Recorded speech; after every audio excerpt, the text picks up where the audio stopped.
Hello madam, কেমন আছেন madam? অনেকদিন পর আপনার সাথে কথাবার্তা হচ্ছে ম্যাডাম।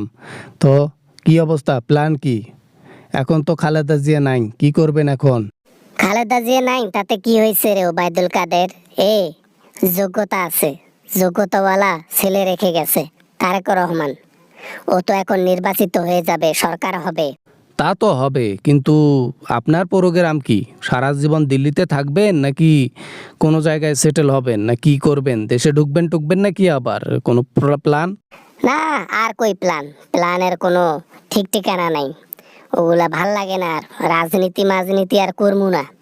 যে মামলার মধ্যে ফাঁসাইছে তারা না, জীবন শেষ। এতটুকুতে এই ভয়? হ্যাঁ, যাই হোক, আমাকে আবার ফোন টোন দিয়েন না পরবর্তীতে যে ওবায়দুল কাদের আসো, আমরা দেশে ঢুকি, কিছু একটা করি। আচ্ছা ওবায়দুল কাদের, ওই ইন্ডিয়াতে আসো, দিল্লিতে আসো, একটা মিটিং রাখছি বুঝছো, পরিকল্পনা একটু হার্ড করার জন্য। নির্বাচনের আগে যদি কিছু করতে পারি, আসবা কবে বলো? ম্যাডাম ম্যাডাম, এই ছোট মুখে বড় কথা বলবো ম্যাডাম, কিছু মনে কইরেন না ম্যাডাম। ওই আমার যে চেয়ারটা রয়েছে ওই জায়গাটা ফাঁকা না রেখে অন্য কাউকে বসান, আমি যাব না। এইটা তুমি কথা বললা ওবায়দুল কাদের? না, তুমি মনটা খারাপ করে দিলা আমার। এই, তুমি না আমার ডান হাত, তুমি ভয় পাইলে আমি কাকে নিয়ে লড়বো মাঠের মধ্যে? সে আপনি যাকে পান তাকে নিয়ে লড়েন, কোনো সমস্যা নাই, এটাতে আমার কোনো প্রবলেম নাই।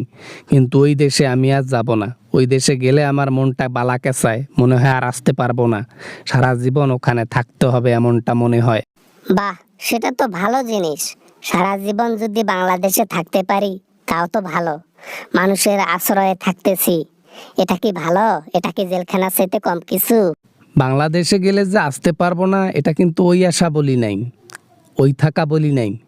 এ থাকা হচ্ছে জেলখানায়, জেলখানায় বাকি জীবন জেলখানায় কাটাইতে হবে, থাকবেন? বাবা, কি কি কি কি বলো এগুলা? না না না না না না, জেলখানাতে? ওরে বাবা রে, ইম্পসিবল। ওখানে গেলে রিমান্ডে নিতে নিতে জীবন উড়া ধুরা কইরা ফালাইবো। তাহলে এত যদি মনের মধ্যে ভয় থাকে, তাহলে দেশে ঢোকার প্ল্যান কেন করতেছেন, প্রোগ্রাম কেন করতেছেন? সব ক্যান্সেল করে দেন, সব ক্যান্সেল করে দেন। তারপরেও আমার নাকের ডগায় অন্য কেউ এসে দেশ চালাবে দেখতে আমার ভালো লাগবে না। টাকা ছাড়া ঘুম হয় না, ক্ষমতা ছাড়া আমার পেট ভরে না, কি করি আমি? তাইলে এক কাজ করেন, ওই বাংলাদেশে যায়া একলা একলা ক্ষমতাটা নেন, বুঝছেন? আর আমাকে ফোন টোন দিয়েন না, হ্যাঁ? আমি এখান থেকে দোয়া করব, ক্ষমতা পেয়ে যাবেন, যান।